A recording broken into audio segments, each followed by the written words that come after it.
আসসালামু আলাইকুম, কি অবস্থা সবার? কেমন আছেন আপনারা সবাই? তো পিয়াস পিজন লফটের নতুন একটা ভিডিও নিয়ে চলে আসলাম। তো ভিডিওটাতে দেখতেই পারতেছেন যে সামনে এক জোড়া কবুতর। এই কবুতর জোড়া আমি ছেড়ে দিব, আমার নতুন কালেকশন করা ছিল।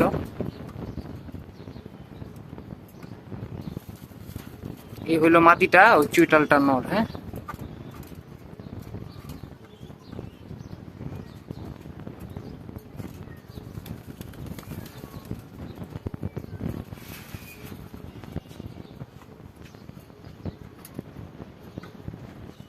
আরো কিছু কবুতর আছে, চলেন দেখাই।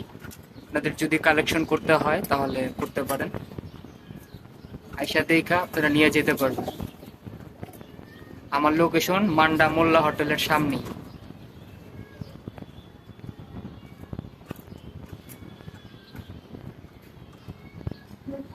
তো সামনে যে কবুতরটা দেখতেছেন খাইদার উপরে, এটা হলো একটা মাদি। এটার পিছনেও একটা মাদি, এই যে কালাগুলো নটটা, আর এই যে একসাথে যে দুইটা দাঁড়ায় আছে, এই যে এই পাশে এদিকে তাকানো, এই দুইটা হলো নর। একটা টানা গোলা নর আর সবুজ গোলা একটা নর। সামনে বাগাটা দেখতেছেন, এটা মাদি, আর ওই পিছনেরটা মাদি। মানে ডান পাশের দুইটা মাদি, ডান পাশের দুইটা নর। এই দুই জোড়া কবুতর আর ওই এক জোড়া কবুতর আপনারা আইসা দামাদামি করে নিয়ে যাবেন। আমি খুব কম মূল্যেই ছেড়ে দিব ইনশাল্লাহ। কমেন্ট করবেন, আমি আমার নাম্বার দিয়ে দিব, আপনারা কন্ট্যাক্ট করে চলে আসবেন, সমস্যা নেই। আসসালামু আলাইকুম, আল্লাহ হাফেজ।